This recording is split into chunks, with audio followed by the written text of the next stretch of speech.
Welcome to the Talk the Talk Club podcast, where I talk about anything and everything. And today I wanted to discuss the Jeffrey Dahmer trend that's been going on.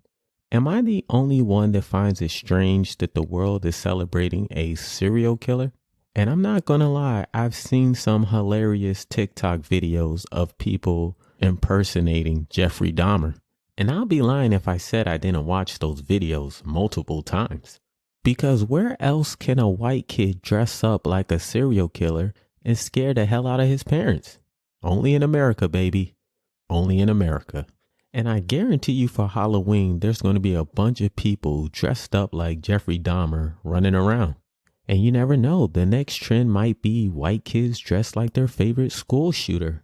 But coming back to the Jeffrey Dahmer trend, I'm not really sure what type of message we're sending out. This would be different if this was a fake character from a fictional book or a scary movie. But this guy, Jeffrey Dahmer, actually committed these heinous crimes. And maybe it's just me, but Jeffrey Dahmer killed so many black people, I assume he was part of the Ku Klux Klan. And then I realized the Klan hates gays, so I didn't know what to think at that point. But you have to admit, if the Ku Klux Klan and the LGBT community had a baby, it would probably be Jeffrey Dahmer. And I know you're probably saying, well, Jeffrey Dahmer didn't hate black people, he just killed them. But take a second to analyze that statement. Jeffrey Dahmer didn't hate black people, but he killed them. Sounds racist to me. And I wonder how the parents of those victims feel seeing a bunch of people run around like their son's killer. And God forbid they got a TikTok, because every time they scroll up, their son's killer. Scroll up again, their son's killer. And Netflix and chill is definitely out the question, because once you log on, you see your son's killer. You got a documentary of it, and you have a TV series that add more to the trauma. Thanks, Netflix. And I thought Black Lives Matter would come to the rescue, but they're too busy stealing money that doesn't belong to them. And trust me, I understand. It's a full-time job being a criminal. And for all you black gays, I'm disappointed. Where's the outcry? I thought you would have the Netflix headquarters surrounded by now.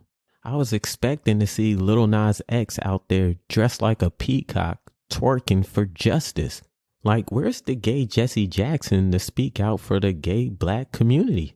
Even RuPaul could have said something. It doesn't take that long to tuck your wee-wee in and put some high heels on and come to the Netflix building. How is it that a straight man who's never been a fan of the LGBT organization more empathetic than their own people? I guarantee you if everybody was running around dressed like Hitler, Seth Rogen, and Jerry Seinfeld would have had the building surrounded with Adam Sandler playing his god-awful songs on that guitar until Netflix put out a statement. And you know why? Because the Jews are some gangsters. And maybe it's not even Netflix's fault. Maybe it's just ours for being desensitized to other people's feelings. Because I'll be lying if I said I didn't find the impressions of Jeffrey Dahmer hilarious. And I know people are only doing it because they love the show. It wasn't my cup of tea, but I know a lot of people who enjoyed it. For me, it just seems like it was more about dudes banging it out than the actual murders. If I wanted to see that, I would have just watched a rerun of Glee or Oz. Because let's be honest, both shows were super gay, but at least they had a better script. But on a serious note, let's not forget the family members of those victims and be so desensitized that we trade our empathy for jokes or our compassion for likes and follows. Once again, this is the Talk the Talk Club podcast. Subscribe, like, and I'll see you next time.